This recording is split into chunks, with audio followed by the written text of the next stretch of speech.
చంద్రాల sir కు సిద్ధప్ప సొంటి శిష్యుడు రేవంతం సార్ చూసిండ్రా ఏం చేసిండో అవ్వ అవ్వ అవ్వ సాఫిట్ ఏంది తమ్మి నీకెన్ని సార్లు చెప్పాలే వార్తలు చదివేటప్పుడు నడిమిట్లా రావద్దని మాపటి సంధి నాకు నిద్ర వాడతలేరు అక్క మొత్తం రంది పట్టుకున్నది అంటే గన్ని పైసలు వాయరు కొనుక్కోలేదు.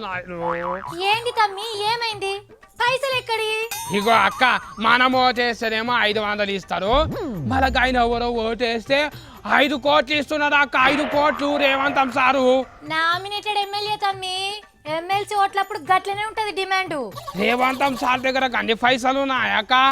మరి ఓట్లప్పుడు ఏమో చీఫ్ లీకర్ సిరిగిపోయిన సీరలు మంచిదేమో అక్క మన ఊళ్ళో. అట్లనా ఇగో ఆ పైసలన్నీ చంద్రల్ సార్ తమ్మి గా బడా సార్ దోల్తేనే గీ చోటా సార్ మోసుకుపోయి పైసలు ఇచ్చిండు అక్క నాకు కూడా ఎమ్మెల్సీ ఓటే నీకు ఇఫ్ఫీయవా అక్క. అక్క ప్లీజ్ అక్క ఇఫ్ఫీ అక్క. మా ఆఫర్ సంధి నిలబడతలేదు నాకు. నీకెట్లా వస్తుంది తమ్మి గట్ల ఎవరు పడితే వాళ్ళే ఓటు వేయరాదు అంటే పైసలు తీసుకొని వాళ్ళ అక్క ఓటు అక్క నేను కూడా పైసలు తీసుకొని ఓటేస్తా అక్క ప్లీజ్ పెద్ద సార్కు చెప్పి ఇఫ్ఫీయవా అక్క నాకు. అరే చెప్తే అర్థమైతలేదా తమ్మి నీకు అక్క గా స్టీఫెన్ సార్ అయితే 50 లక్షలు తీసుకొని సర్కార్కు చెప్పింది కానీ నేనైతే చిన్న సీమకు కూడా చెప్పకపోతుంది. రేవంత్ సార్ అయితే అసలే దొరకబట్టియకపోతుంది. గాయన ఒక్కడు దొరికిండు కాబట్టి దొంగ పైసలు తీసుకొని బయటికి చెప్పిన వాళ్ళు మస్తు మంది ఉంటారు తమ్మి అట్లా. అంటే ఎమ్మెల్సీ ఓటు అంటే అందరు అమ్ముకుంటారా అక్క? అందరు కాదు తమ్మి కొందరు ఉంటారు కట్టలు ప్రజాసేవ ఎట్లా చేయబుద్ధి అవుతుందో చూసుకొని ఒక పార్టీలోకి వెళ్ళి ఇంకో పార్టీలకు దుంకుతారు ఎగురుతారు ఆ లిస్టా రాజ్యం. ఇగో అక్క నేనైతే అట్లా చేయకపోతుంటే అక్క ఎవరెక్కువ పైసలు ఇస్తే వాళ్ళ తనే తీసుకొని ఓటేస్తుంది. ఇగో అక్క 50 లక్షలు ఇవ్వమంట అని జైల్లోకి పోయి రేవంతం సార్ని అడగాలనా? మంచిగా ఉంటుందా? ఇస్తాడంటావా?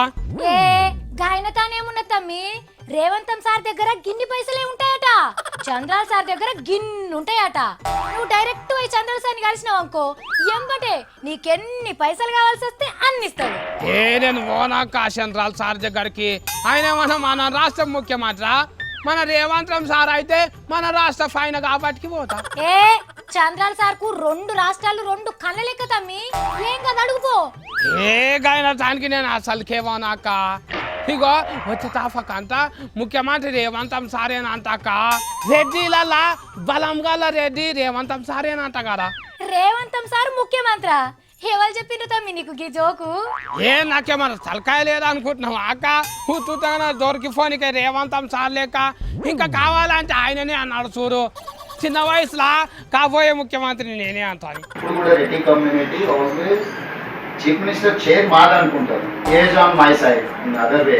So another 25 years I'm politics లో ఉంటాము. నా కాస్ట్ ఉంది బంధువులు కూడా. చూసిన మంచిగున్నది రెడ్డి లేదా సీఎం కుర్చట కానీ నీకెందుకు ఇస్తారు తమ్మి నువ్వు బిత్తిరి సత్తివి కదా. నేనేమి బిత్తిరి సత్తిని కాదక్క రెడ్డిని సత్తిరెడ్డిని తీర్మార్ సత్తిరెడ్డిని.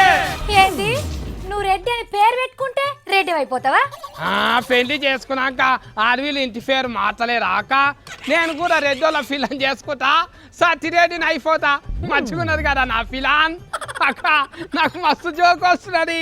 సత్తి నీకు రోజు రోజుకు తెలివి మించిపోతున్నది అక్క ప్లీజ్ అక్క వచ్చే తాఫా కన్నా నాకు ఎమ్మెల్సీ ఓటు ఇవ్వవా అక్క? ఏ అట్లా కుదరదు తమ్మి చంద్రాల సార్ లెక్క బగ్గ పైసలన్నీ ఉండాలి లేకపోతే రేవంతం సార్ లెక్క ఎమ్మెల్యేలను కొనే తెలివన్నీ ఉండాలి. ఇవన్నీ ఉన్నాయి నీ తన చెప్పు. అంటే ఎప్పటికి సిరిగిపోయిన చీరలు చీఫ్లు కార్లు 500 తీసుకొని ఓటేయాలన్నా అక్క? అన్ని నేనే అడగాలనా? మీరు అడగడేముల్లా?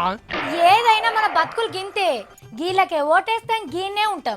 మనం ఎమ్మెల్యేలం కాము ఎమ్మెల్సీలం కాము. సరేనా నువ్వు రాయిగా ఆఫీస్కి. అక్క 5 రూపాయలు ఇవ్వవా? జైల్లోకి పోయి రేవంతం సార్ ఎట్లా దొరికిండో అడిగొస్తా. ఏ ఏమొద్దు నువ్వు చక్కరా ఆఫీస్కి.